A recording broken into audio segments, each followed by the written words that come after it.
നിങ്ങൾ കഴിഞ്ഞ തവണ ഇവിടെ വന്നിരുന്നോ? കഴിഞ്ഞ തവണ ഉണ്ണി സാർ തന്നെ, ഞാനൊരു സാധാരണക്കാരനാണ്. വീട് എവിടെയാ?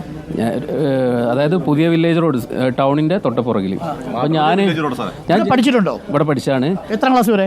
ഞാൻ 10 വരെ പഠിച്ചിട്ടുണ്ട്. 1 മുതലോ?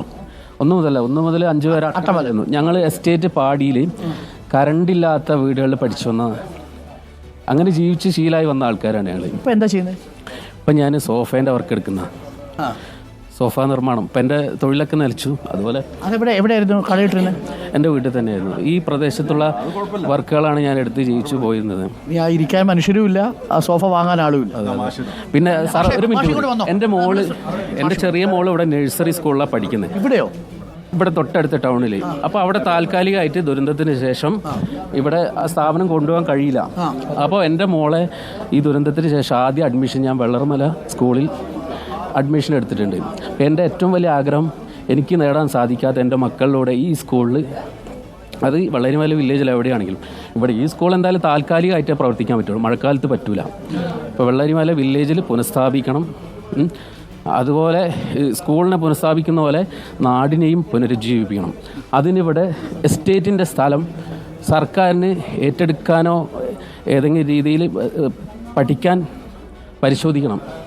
അതിൻ്റെ നിയമസാധ്യതയൊക്കെ നല്ല സുരക്ഷിതമായ സ്ഥലങ്ങൾ ഇവിടെ തന്നെ ഉണ്ട്. പഞ്ചായത്തിനുണ്ട്, എസ്റ്റേറ്റിനുണ്ട്, സ്വകാര്യ വ്യക്തികളുടെ വേണമെങ്കിൽ സർക്കാരിന് ഏറ്റെടുക്കാം. കറക്റ്റ്.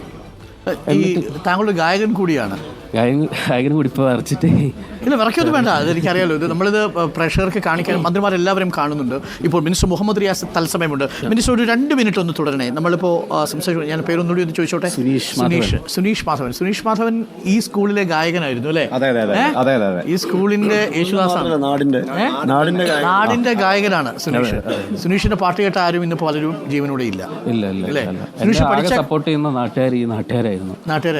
സുനീഷ് ഇവിടെ വന്ന് അവസാനം പാടിയ പാട്ട് ഏതാ, ഓർമ്മയുണ്ടോ? അവസാനം പാടിയത് ഞാൻ സ്കൂളിൽ ഉണ്ണി സാർ എൻ്റെ ഒരു വിശിഷ്ടാതിഥിയായിട്ട് എന്നെ വിളിച്ചിരുന്നു.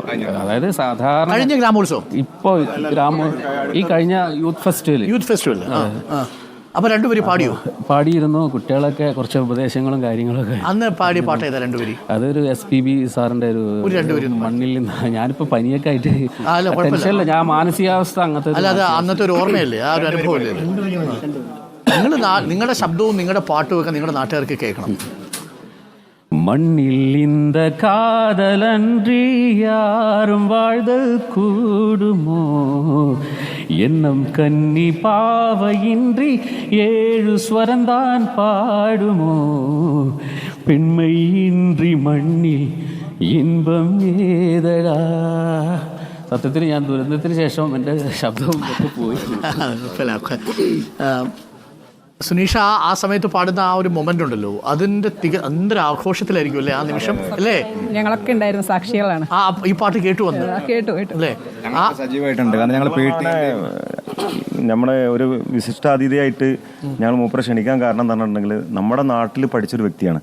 അതുകൊണ്ട് അവനെ ഈ നാട്ടിൽ നിന്ന് തന്നെ ഞങ്ങൾക്ക് പൊക്കി കൊണ്ടുവരണം എന്ന് പറഞ്ഞിട്ടാണ് ഞങ്ങൾ ഉണ്ണിസാറോട് പറഞ്ഞത്. ചിന്ത ഞങ്ങൾക്ക് ഉണ്ടായിരുന്നു. അതുകൊണ്ട് PTAയും അതുപോലെ തന്നെ മധുരപ്പേറ്റയും ഞങ്ങളെല്ലാവരും എന്നിട്ടാണ് മൂപ്പരെ നമ്മൾ അതിഥിയായിട്ട് കൊണ്ടുവരുന്നത്.